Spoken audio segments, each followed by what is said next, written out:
G'uljiliklar, bo'rtalaliklar, ishqib Qashqarlikdan boshqa butun yurtliklar. Sizlardan men bir savol so'ramoqchi. Yaxshi anglab bir javob bergan bo'lsanglar. Qashqarlikdan bu savolni so'ramayman men. Sizlar javob bermasanglar bo'ldi. Chunki men kichik vaqtimda nurg'un qaytim Qashqarga borgan, bilaman. Unda bo'lsa, men nima savol so'ramoqchi? Kichik vaqtinglarda sizlar tomoq yegan vaqtinglarda qanday odat bo'yicha tomoq yedinglar? Oldin qaytim shu filmni chiqarsam cheklab qo'yibdi. Oldin bilan anglab yetib, andan javob beringlar. Qashqarga kichik vaqtimizda borsak, mushu har qanday oilada o'xshashgan qo'yib qo'yadi. Oldi bilan qo'limizga suv berayotgancha abtuvachchalarni ko'tarib, akilib qo'llarini yuvasizlar, deb dasturxon kelisizlar, to'yga o'tisizlar deb. Andan keyin mazaga beqisizlar deb liqqil dasturxonni to'shqizdigan bu mazasi nimaga desanglar? Nan, sanza va yoki tatliq turum, quruq yemish, tovus qo'g'in, har xil ho'l yemishlardan qitiq, lampong deganga o'xshash mushlar narsalar. Bu narsalarga biraqur eg'iz tegib qolgandan keyin butun dasturxondagi hatto nonni qo'ymay ko'tarib achiq ketadi ekan. Shuning bilan keyindan nima ish qildi desanglar, bular go'sht, andan keyin bu o'tirliqda askarda choy qo'ymaydi, chunki men choy deydigan narsa yo'q. Andan keyin bundan keyindan polo, go'sht, kebab, samsa, manta degandek bunda quyuq tomoqlarni dasturxonga akiladi ekan. Shuning bilan bu dasturxondagi tomoqlarni keyindan yig'ishtirib bularni yeb bo'lgandan keyin biz pakiz achib o'tgandan keyin buning keyinidan andin birachindan, silchindan cho'chira suyuqash uyura degandek bunda suyuqsalar tomoqlarni akiradigan to'xta. Mushu orliqcha hatto choy qo'ymaydi bular. Shuning bilan bu dasturxonda bu suyuqsalan tomoqlarni ishkinimiz ichib qolganimiz bo'ldi rahmat tashqaldi degan bo'lsak, dasturxonni pakiz yig'ishtirib o'tgandan keyin eng oxirida quruq dasturxonga bir piyoladan, yarim piyoladan, eshib kesib kuch piyoladan samovarda qiziq shu choyni damlab akiladi ekan. Hal choyni mushu kichiklar biz uchun ya ustakadoq yana bir piyola ichaylik, yana 2 piyola ichaylik deb yo'q choyni qayta quyib berang desak, achonlar, endi tomni qo'padan balam, o'rilib tushdi atam. İşmen bo'ldi, yetudimish bir piyola ichganchiyin deb ish kuzmaydi. Qashqarning har qanday bir boy bo'lsin, namrat bo'lsin, har qanday oilada mushu urf-odat, mushu yo'sin bo'yicha, mushu tartib bo'yicha mehmon uzatdi. Unda xo'sa, endi savol. G'uljiq xotdan, Aqsu, boshqa yurtdagi do'stlar. Sizlarning kichik vaqtinglarda yoki cho'nglar bo'lib qolgan bo'lsanglar, sizlar burungi vaqtlarda dasturxonni qanday hisoblatdinglar? Sizlar nimalarni ko'rib cho'ng bo'lgan bu odat bo'yicha? Men oldin qaytimliq filmida bu to'g'riliq nihoyat tafsiliy o'zimning ko'z qarashlar to'g'riliq, ya'ni bizning asldagi milliy urf-odatlarimizda yeyotgan polo, manta, kebablarimizni bizni ajoyib ig'ir kasalliklarni qilib qo'ydi, unda qilib qo'ydi, bunda qilib qo'ydi deb dars so'zlayotganlar bor. Shularga atab men ishlagan.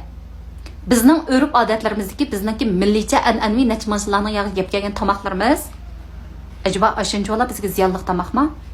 Bizning badan safarimiz shunchalar nachar bo'lgan bo'lsa, futbol, eg'irlik ko'tarish, chiniqish, har xil eg'ir badan safasi ketadigan nurg'un tanarkatlarda bizning shinjonliklarniki, osonlik millatlarning shinjonlik, qozoq bo'lsin, o'zbek bo'lsin, osonlik millatlarniki yoritayotgan natijalari shunchalar oz ko'rinatamlar ko'zinglarga.